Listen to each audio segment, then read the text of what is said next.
गौरी की शादी एक बड़े घर के लड़के यानी कि राजेश के साथ होती है। राजेश की 4 बहनें हैं और सभी अपने भाई पर जान छिड़कती है। अरे पापा, ये राजेश के लिए कैसी छोटी सी हिट की लड़की ब्याह लाए आप? हम लोगों का भाई तो राजकुमार है, उसके लिए तो कोई राजकुमारी होनी चाहिए थी।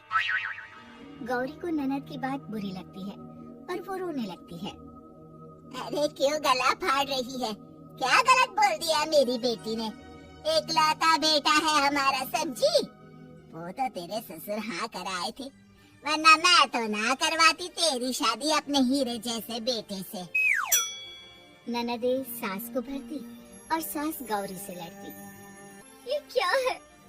तुम्हारी बहनें और माँ आए दिन मुझे खरी खोटी सुनाती रहती है। क्यों नहीं बोलते उन लोगों को कुछ? अरे क्या बोलूं? अब उन लोगों का इकलौता भाई और बेटा हूं ना, तो वो लोग थोड़े इमोशनल है मुझे लेकर, समझा करो ना। और कौन सा वो लोग रोज आते हैं ससुराल से? माना एक साथ नहीं आती, लेकिन रोज कोई ना कोई तो खड़ा ही रहता है ना। खैर, जैसे तैसे कुछ साल गुजरते हैं, गौरी एक प्यारे से बेटे की माँ बनती है। सुनिए, हर बात पर ससुर जी से पैसा मांगना ठीक नहीं लगता। आप कोई काम क्यों नहीं करते हैं? काम तो मैंने कभी किया ही नहीं गौरी। पापा के पास इतना पैसा है कि मुझे जरूरत ही नहीं पड़ी। लेकिन कहते हैं ना, हर दिन एक सा नहीं होता। गौरी के ससुर की मृत्यु हो जाती है और घर में गरीबी छा जाती है। गौरी ननद को फोन करती है। दीदी, अब जीजा जी को बोल कर इन्हें कहीं नौकरी दिलवा दो ना, घर चलाना मुश्किल हो रहा है। माँ जी की भी तबीयत खराब रहती है, दवाई का खर्चा और मुन्ने की पढ़ाई का खर्चा काफी है, कुछ मदद मिल जाएगी दीदी। देखो गौरी, तुम तो जानती हो मेरे खुद के 3 बच्चे हैं, तो ये मत सोचना कि बात घुमा कर बोलोगी तो मैं कुछ मदद कर दूंगी। अब पति तुम्हारा है, सास तुम्हारी है, तो करना तो तुमको ही है ना, हम भी तो निभा रहे हैं। खैर, बोल दूंगी इनको। गौरी समझ जाती है। वो दूसरी ननद को फोन करती है, लेकिन वहाँ से भी उसे कुछ ऐसा ही जवाब मिलता है। अरे भाभी, हमारा भाई कैसे काम करेगा? वो तो राजकुमार है, बस आप जरा माँ का ख्याल रखो, उन्हें कोई तकलीफ मत होने देना, बाकी करते हैं बात आराम से। गौरी के सामने संकट आ जाता है कि वो कैसे अपना परिवार चलाए। ना पति काम करना चाहता है और ना ननदे मदद। फिर एक रोज गौरी की सहेली कहती है, गौरी, मैं ना एक फैक्ट्री में काम करती हूँ, तुम्हारी परेशानी समझ सकती हूँ, क्यों नहीं तुम भी मेरे साथ वहाँ काम करती? अरे लेकिन मुन्ना तो छोटा है ना। तो क्या हुआ, तेरी सास और पति तो घर पर ही है, वो लोग संभाल लेंगे, तू चल मेरे साथ। गौरी ने अब काम करना शुरू कर दिया था, लेकिन उसका सपना अपने बेटे को अच्छी शिक्षा देने का था। गौरी अपने भाई से कहती है, भाई, आपके बच्चे जिस स्कूल में पढ़ते हैं उस पर मेरे गौरव का भी एडमिशन हो सकता है क्या? अरे कैसे बात कर रही है गौरी? जितना तू कमाती है उतने में तो तेरा घर भी नहीं चलता, तू कहाँ इतने महंगे स्कूल का सपना देख रही है? लेकिन गौरी भी ठान लेती है कि वो किसी न किसी तरह अपने बच्चे को अच्छे स्कूल में पढ़ाएगी।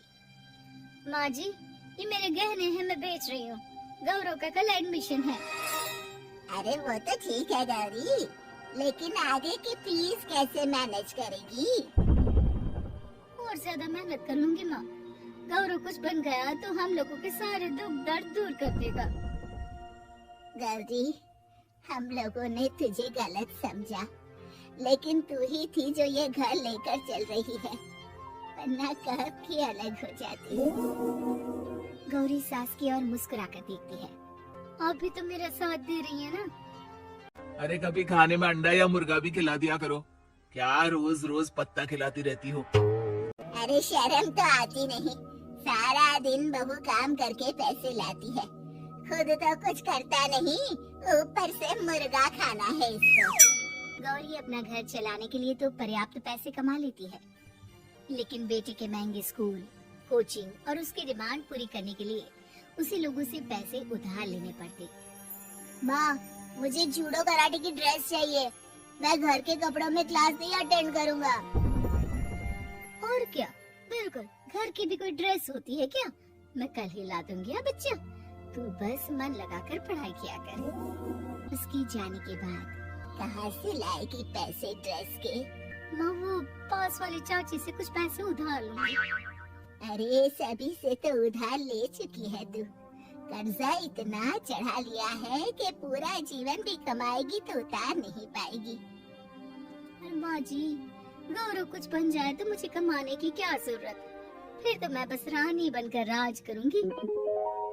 एक दिन गौरव कहता है, माँ मेरी नौकरी लग गई है, वो भी अच्छे पैसों में। अब हम लोगों के बुरे और दुख के दिन जल्दी खत्म हो जाएंगे। गौरी की खुशी का ठिकाना नहीं होता।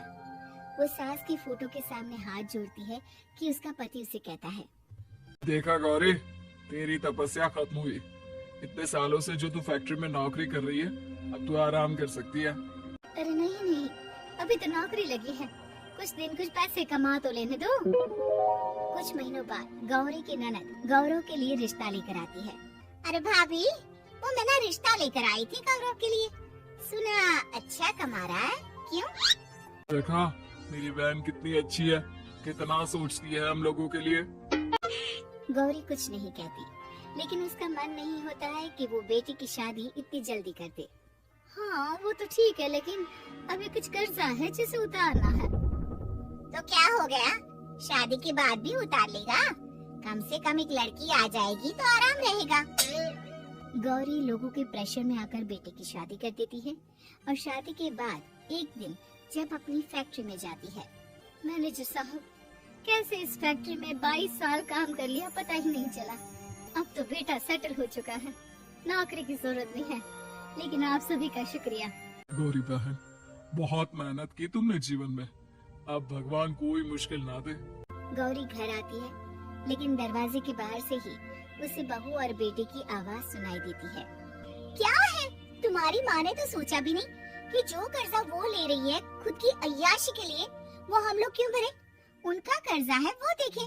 हाँ लेकिन क्या करूँ, माँ को छोड़कर रह भी तो नहीं सकता ना। अरे रह नहीं सकती तो क्या करोगी? पूरी जिंदगी उनका कर्जा चुकाते रहोगी? कल को हमारी भी फैमिली बढ़ेगी, कैसे मैनेज करेंगे? मैं नहीं जानती, साफ साफ बोल दो पैसे नहीं है फालतू के। जिसका कर्जा है वही निपटाए। गौरी बेटे बहू की बात सुनकर स्तब्ध रह जाती है और अंदर न आकर वहाँ से सीधे फैक्ट्री जाती है। मैनेजर साहब, मैं सोच रही थी कि इतनी जल्दी नौकरी नहीं छोड़नी चाहिए, जब तक हिम्मत है तो कर लेते हैं। वो मेरा इस्तीफा ना वापस कर दीजिए। ये बोलकर गौरी की आंख लाल हो जाती है। मैनेजर समझ जाता है कि गौरी की उम्मीद टूट चुकी है। वो उसके हाथ में इस्तीफा रखकर कहता है, कर्जा माँ का है तो माँ ही चुकाएगी। माँ का कर्जा आज तक क्या कोई चुका पाया है?